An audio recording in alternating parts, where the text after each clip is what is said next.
ಸ್ನೇಹಿತರೆ ನಮಸ್ಕಾರ. ನಾನು ನಿಮ್ಮ ಆರಾಮದನ್.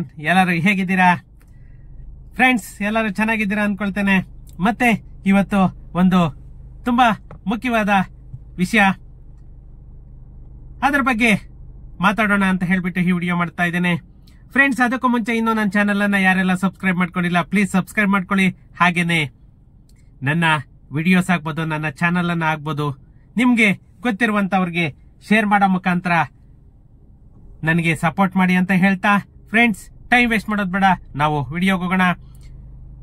ನಮ್ಮ ಕರ್ನಾಟಕ ಸರ್ಕಾರ ಯಾವ ರೀತಿ ಆಕ್ಟಿವಿಟಿ ಮಾಡ್ತಾ ಇದೆ, ಇಂತಹ ಅತ್ಯುತ್ತಮವಾದ ಸರ್ಕಾರ ನಿಜವಾಗೂ ಒಂದು ಬಿರುದನ್ನೇ ಕೊಡಬೇಕು.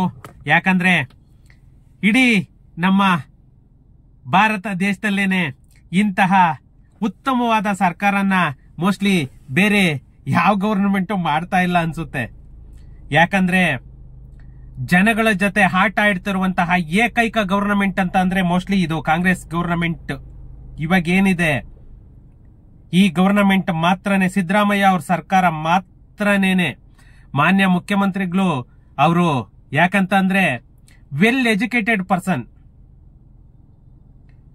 ಅವರು ಸ್ವಂತ ಬುದ್ಧಿಯಿಂದ ಇವೆಲ್ಲನೂ ಆದೇಶಗಳು ಮಾಡ್ತಾ ಇದ್ದಾರಾ ಅಥವಾ ಬೇರೆಯವರ ಒತ್ತಡಕ್ಕೆ ಮಣಿದು ಈ ಆದೇಶಗಳು ಮಾಡ್ತಾ ಇದ್ದಾರಾ? ನಿಜವಾಗೂ ಒಂದೂ ಕ್ಲಾರಿಟಿ ಇಲ್ಲ. ಯಾಕಂತಂದ್ರೆ ಅವರು ಒಬ್ಬ ರೈತ, ಸಿದ್ದರಾಮಣ್ಣ ಅವರು ಒಬ್ಬ ರೈತರು. ಅವ್ರೇನು ಚಿನ್ನ ಸ್ಪೂನ್ದಾಗೆ ಉಡ್ದವ್ರು ಅಲ್ಲ. ಅವ್ರಿಗೆ ರೈತರ ಸಮಸ್ಯೆಗಳೇನು ಅಂತ ಗೊತ್ತು. ಆದ್ರೂ ಕೂಡ ಈ ತರ ಎಲ್ಲಾನು ಬೆಳಗಾದ್ರೆ ಒಂದೊಂದು ಆದೇಶ ಮಾಡಿ, ಬೆಳಗಾದ್ರೆ ಒಂದೊಂದು ಕಾನೂನನ್ನ ಚೇಂಜ್ ಮಾಡ್ತಾ ಇದಾರಲ್ಲ, ಇವರಿಗೆಲ್ಲಾನು ಏನ್ ಅನ್ಬೇಕು ಅಂತಲೇನೆ ಗೊತ್ತಾಗ್ತಾ ಇಲ್ಲ. ಫ್ರೆಂಡ್ಸ್, ಇವ್ರ ಬಗ್ಗೆ ಮಾತಾಡ್ತಾ ಇದ್ರೆ ಎಷ್ಟೇ ಮಾತಾಡಿದ್ರು ಕೂಡ ಮುಗಿಯದ ಕತೆ. ಇವತ್ತು ಮತ್ತೆ ಒಂದು ಹೊಸ ನಿಯಮವನ್ನ ಕರ್ನಾಟಕ ಸರ್ಕಾರ ಮಾಡಿದೆ.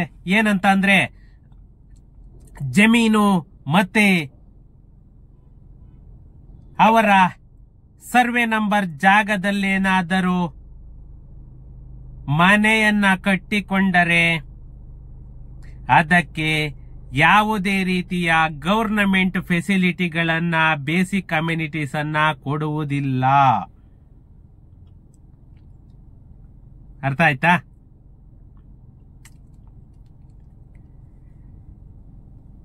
ಹೊಲ ಮತ್ತೆ ಕೃಷಿ ಜಮೀನಿನಲ್ಲಿ ಮನೆ ಕಟ್ಟೋರಿಗೆ ಹೊಸ ನಿಯಮ. ಯಾವುದೇ ಒಂದು ಅಗ್ರಿಕಲ್ಚರ್ ಲ್ಯಾಂಡ್ ಅಂತ ಏನ್ ಹೇಳ್ತೀವಿ, ಆ ಅಗ್ರಿಕಲ್ಚರ್ ಲ್ಯಾಂಡ್ ಅಲ್ಲಿ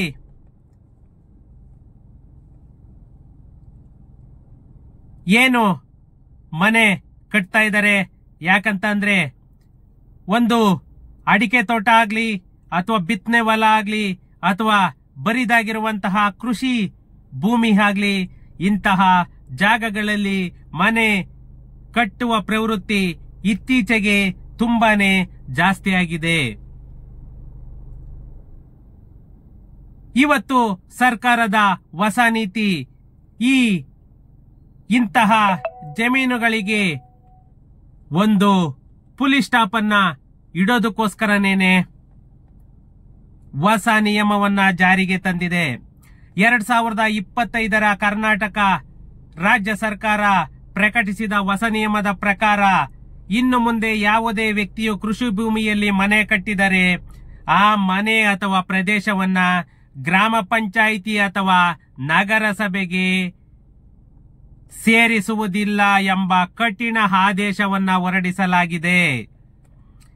ಈ ಕೃಷಿ ಭೂಮಿಯ ಮೂಲ ಸ್ವರೂಪ ಏನಿದೆ ಅದು ಅಗ್ರಿಕಲ್ಚರ್ ಲ್ಯಾಂಡ್ ಆಗೇನೇನೆ ಉಳ್ಕೋಬೇಕು ಅನ್ನೋದೇನೆ ಇದರದ ಈ ಸರ್ಕಾರದ ಪ್ರಮುಖ ಅಂಶವಾಗಿರೋದು.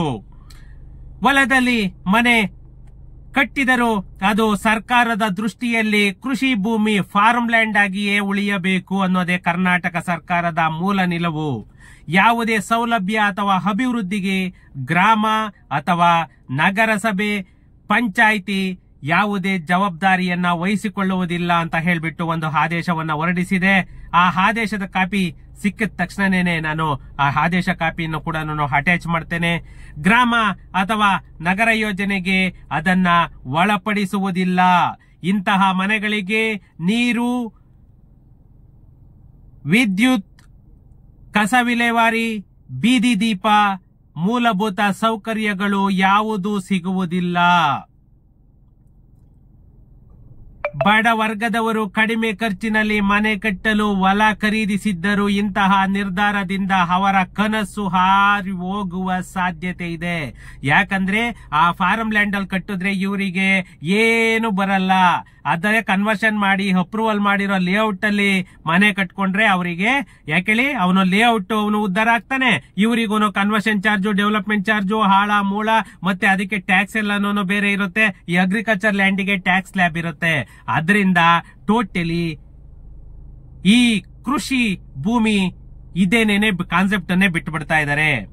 ಇವ್ರು ಹೇಳೋ ಪ್ರಕಾರ ಅಕ್ರಮ ನಿರ್ಮಾಣವನ್ನ ತಡೆಗಟ್ಟುವ ಉದ್ದೇಶ ನಮ್ಮದಾಗಿದೆ ಅಂತ ಹೇಳ್ತಾ ಇದ್ದಾರೆ. ಯಾವ ಆಂಗಲ್ ಅಲ್ಲಿ ಅಂತ ಗೊತ್ತಾಗ್ತಾ ಇಲ್ಲ. ಯಾಕಂದ್ರೆ ಇವತ್ತು ನಮ್ಮ ಅಪ್ಪನ ಜಮೀನಿದೆ ಅಂತ ಅಂದ್ರೆ ಆ ಜಮೀನಿಗೆ ವಾರಸ್ದಾರ ನಾನೇನೇನೆ, ಅದ್ರಲ್ಲಿ ಅಕ್ರಮ ಯಾರು ಮಾಡಕ್ಕಾಗುತ್ತೆ?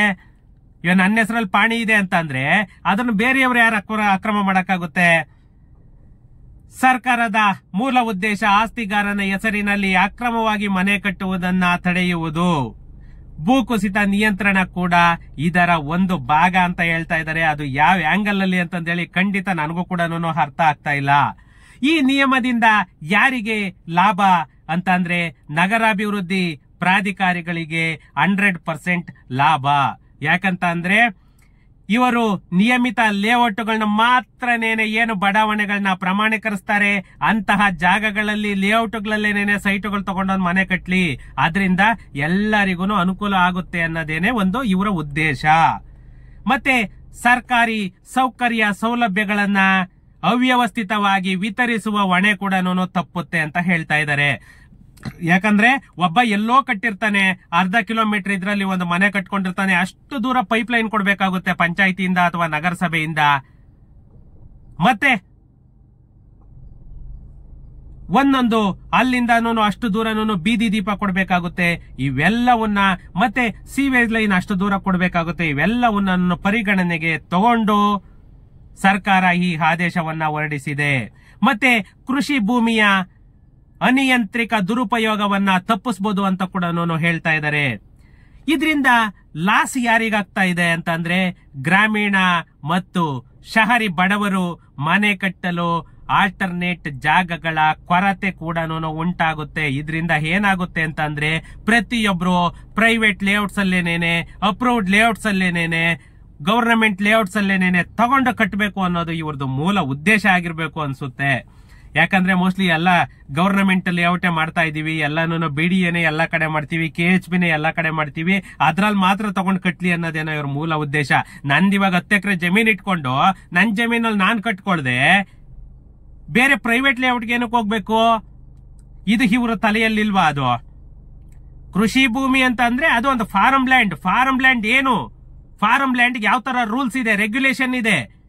ಏನು 30% ಬಿಲ್ಟಪ್ ಕಟ್ಬೋದು, 70% ಓಪನ್ ಸ್ಪೇಸ್ ಬಿಡ್ಬೇಕು, ಅದನ್ನ ಮಾಡ್ಕೊಳ್ತೀವಿ. ಅದಕ್ಕೆ ಫೆಸಿಲಿಟಿ ಕೊಡಕ್ಕೆ ಇವ್ರಿಗೇನೋ ಒಂದು ಬಾಧೆ. ಫ್ರೆಂಡ್ಸ್, ಇವರಿಗೆ ಹೇಳೋರಿಲ್ಲ ಕೇಳೋರಿಲ್ಲ, ಇವ್ರಿಗೆ ಇಷ್ಟ ಬಂದಾಗೆ ಇನ್ನೊಂದು ಈ ಬೇವರ್ಸಿ ಅಪೋಸಿಷನ್ ಅಂತಲೇನೆ ಹೇಳ್ತೀನಿ ನಾನು. ಇಂತಹ ಅಪೋಸಿಷನ್ ಪಾರ್ಟಿನ ನಾನು ನನ್ನ ಲೈಫಲ್ಲೂ ನೋಡಿಲ್ಲ. ನನ್ನ ಅನುಭವದಲ್ಲಿ ಇಂಥ ಅಪೋಸಿಷನ್ ಅನ್ನ ನೋಡಿಲ್ಲ. ಒಂದೇ ಒಂದು ಕ್ವಶನ್ ಮಾಡ್ತಾ ಇಲ್ಲ ಇವರು. ಆರ್ ಅಶೋಕ್ ಅವರು ಇದ್ದಾರೆ, ಅವರು ನಿಜವಾಗೂ ಅನ್ಫಿಟ್ ಅಂತಲೇನೆ ಹೇಳ್ಬೇಕು. ಆರ್ ಅಶೋಕ್ ಅವರು ಕೂಡ ಒಂದು ಅಪೋಸಿಷನ್ ಇದ್ರಲ್ಲಿ ಕೂತ್ಕೋಬೇಕಾದ್ರೆ ಗತ್ತು ಬೇಕ್ರಿ. ಕ್ವಶನ್ ಮಾಡಬೇಕು. ಒಂದೊಂದು ಇಂತ ಬೇವರ್ಸಿ ಆದೇಶಗಳನ್ನ ಓಡಿಸ್ತಾ ಇದ್ದಾರೆ. ಅದ್ರ ಬಗ್ಗೆ ಕ್ವಶನ್ ಮಾಡ್ತಾ ಇದ್ದೀರಾ ನೀವು ಸೆಷನ್ ಅಲ್ಲಿ? ಅಯ್ಯೋ, ಇಂಥ ಸರ್ಕಾರ, ಇಂಥ ರಾಜಕೀಯ ವ್ಯಕ್ತಿಗಳಿರೋವರೆಗೂ ಯಾವುದೇ ಒಂದು ರಾಜ್ಯನೂ ಉದ್ಧಾರ ಆಗಲ್ಲ. ಇರ್ಲಿ ಬಿಡಿ. ಈ ವ್ಯಕ್ತಿಗತ ಸ್ವಾತಂತ್ರ್ಯ ಅಥವಾ ಶಿಸ್ತುಮಯ ಅಭಿವೃದ್ಧಿ ಏನು ಬರಬೇಕು ಅನ್ನೋದು ಇವರ ಮೂಲ ಉದ್ದೇಶ ಆಗಿದೆ. ಈ ನಿಯಮದ ವಿರುದ್ಧ ಸಾರ್ವಜನಿಕರು ಚರ್ಚೆಗಳನ್ನ ಶುರು ಮಾಡಿದರೆ ಅಲ್ಲ, ಬೀದಿಗಿಳಿಬೇಕು. ಸಾರ್ವಜನಿಕರು ರೈತರೆಲ್ಲನೂ ಬೀದಿಗಿಳಿಬೇಕು, ಹೋರಾಟ ಮಾಡಬೇಕು. ಇದಕ್ಕೆ ಏನ್ ಬೇಕೋ ಎಲ್ಲನೂ ತಯಾರಿಯನ್ನ ಮಾಡ್ಕೋಬೇಕು ಸ್ನೇಹಿತರೆ. ಒಂದು ಏನ್ ಗೊತ್ತಾ, ರೈತ ಮನಸ್ಸು ಮಾಡಿದ್ರೆ ಏನ್ ಬೇಕಾದ್ರೂ ಯಾವ ಸರ್ಕಾರನ ಬೀಳಿಸ್ಬೋದು, ಯಾವ ಸರ್ಕಾರನ ಬೇಕಾದ್ರೂ ಎದ್ದೊಳಿಸ್ಬೋದು. ಆ ರೈತರು ಮುಂದೆ ಬರಬೇಕು. ಕೆಲವು ಜನರು ಇದನ್ನ ಸಾರ್ವಜನಿಕ ಹಿತಕ್ಕಾಗಿ ಅಗತ್ಯವಿದೆ ಅಂತ ಹೇಳ್ತಾ ಇದ್ದಾರೆ. ಯಾವ ಲೆಕ್ಕದಲ್ಲಿ ಸಾರ್ವಜನಿಕರ ಹಿತಕ್ಕಾಗಿ ಅನುಕೂಲ ಇದೆ ಅಂತ ಹೇಳ್ತಿದಾರೋ, ಯಾರೋ ವಿತೌಟ್ ನಾಲೆಡ್ಜ್ ಅವರೇ ನಿಜವಾಗೂ ಹೇಳ್ತಿರೋದು ಅಂತ ನಾನು ಅನ್ಕೊಳ್ತೇನೆ. ಇನ್ನು ಕೆಲವರು ಈ ನಿರ್ಧಾರ ಗ್ರಾಮೀಣ ಜನರ ಬದುಕಿಗೆ ಹೊರೆ ಆಗುತ್ತದೆ. 100% ಇದು ಫ್ಯಾಕ್ಟ್. ಯಾಕಂತಂದ್ರೆ ಗ್ರಾಮೀಣ ಜನರು ಅವರು ಜಮೀನಲ್ಲೇನೇನೆ ಬೇಜಾನ್ ಜಮೀನ್ ಇಟ್ಕೊಂಡಿರ್ತಾರೆ. ಅವನೇನು ಪಕ್ಕದಲ್ಲಿ ಲೇಔಟ್ ಅಲ್ಲಿ ಹೋಗಿ ಸೈಟ್ ತಗೊಂಡು ಕಟ್ಟಬೇಕು ಮನೆಯನ್ನ. ಬೇರೆ ಟ್ಯಾಕ್ಸ್ ಏನಾದ್ರೂ ಇದ್ ಮಾಡಿ, ನಿಮ್ ರೂಲ್ಸ್ ಅಂತದ್ದು ಚೇಂಜ್ ಮಾಡಿ. ಬೇಸಿಕ್ ಕಮ್ಯುನಿಟೀಸ್ ಕೊಡಲ್ಲ ಅಂತ ಹೇಳಕ್ಕೆ ನೀವ್ಯಾರ್ರಿ? ಒಂದು ಪಂಚಾಯತಿ ಇರೋದೇನಕ್ಕೆ? ಪಂಚಾಯತಿ ಕಂದಾಯ ಕಟ್ಟಲ್ವಾ? ಆ ಮನೆಗೆ ಬೇರೆ ಕಂದಾಯ ಹಾಕಿ ಸ್ಲ್ಯಾಬ್ ಚೇಂಜ್ ಮಾಡಿ. ಈಗ ನಾನ್ ಮನೆ ಕಟ್ತೀನಿ ಅಂದ್ರೆ ಆ ಮನೆ ಜಾಗಕ್ಕೆ ಏನು ಕಂದಾಯನ ಬೇರೆ ಮಾಡಿ.